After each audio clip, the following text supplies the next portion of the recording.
Bidadari, chapter 21. Tak ada ketenangan. Kamu dari tadi di dapur? Enggak, aku udah di ruang kerja tadi. Biasa kan, jam 3 aku ngurus kerjaan. Terus aku ke dapur buat ngambil makananmu. Katanya kamu gak mau makan di luar kan? Reiko yang tadinya ingin berbalik arah mengurus cincin pernikahannya, tapi akhirnya dia membatalkan niatannya itu. Mungkin nanti aku akan bicara dengannya. Reiko memilih menggiring Brigita masuk kembali ke dalam kamarnya.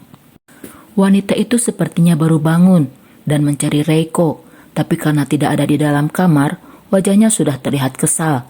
Dan tadi saat membuka pintu pun juga sudah menunjukkan mimik wajah marahnya pada Reiko.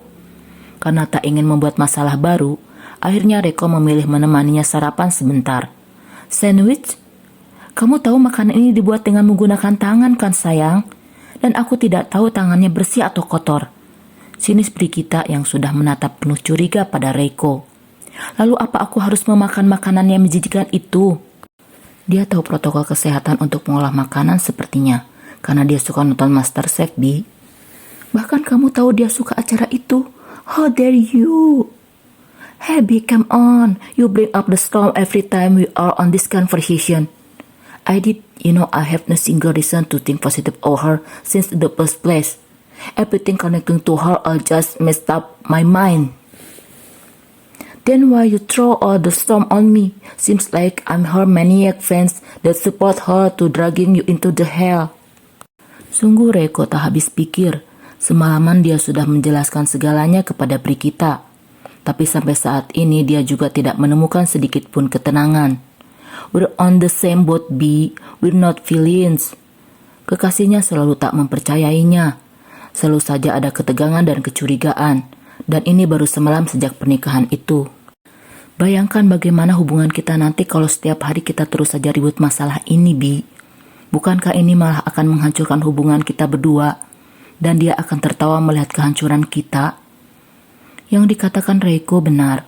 Bukankah keributan setiap saat bahkan sehari peperangan di antara mereka terjadi lebih dari 3 kali untuk subjek yang sama?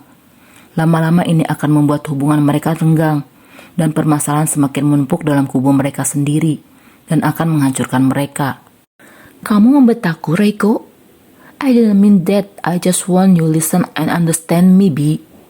Reiko mencoba menjelaskan kerugian di pihak mereka yang sudah di depan mata. Ayolah. Aku ini kekasihmu, aku mencintaimu dan aku tidak pernah bermain-main dengan rasa dalam hatiku padamu, Bi. Reiko terlihat lelah dengan perdebatan ini. Jadi kenapa kamu masih saja memperpanjang dan meributkan masalah sepele ini? Masalah sepele?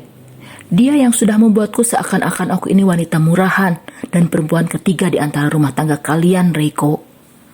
Hey, take it easy, Bi. No more scream out. Baca surat perjanjian itu, please.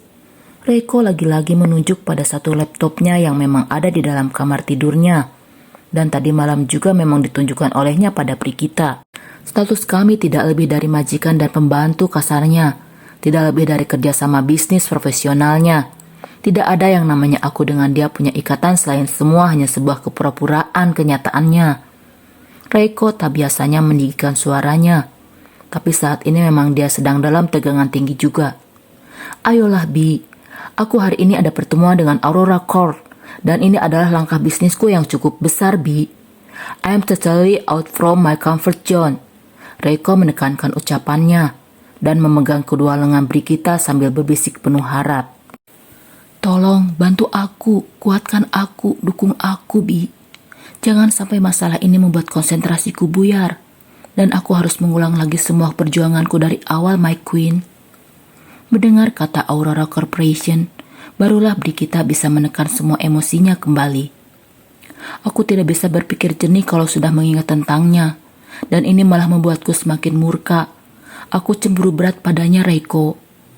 Sabarlah, tak ada lagi yang bisa kita lakukan sekarang. Reiko yang sudah menaruh piring dan gelasnya tadi itu, kini mengubah gerakan tangannya dari lengan Brigita. Ia memeluk wanita yang terlihat memang sudah mulai bisa mengendalikan emosinya. Sabar, semuanya akan selesai. Aku berjanji akan membuat dia pergi dari rumah ini lebih cepat. Jadi kamu tenang dulu aja ya. Bisik Reiko lagi yang mendapat jawaban anggukan kepala Brigita. Aku tak suka melihatnya dekat denganmu, sayang. Aku hanya bicara dengannya sesuatu yang profesional, seperti menyuruhnya untuk merapikan sesuatu di rumah ini dan tak lebih. Aku menghargaimu dan aku mencintaimu. Jadi aku tidak akan pernah menyakitimu, Bi. Barulah setelah hampir 10 menit bersih tegang, Brigita bisa tenang. Makan dulu yuk, kita juga harus berangkat ke kantor dan harus siap-siap kan?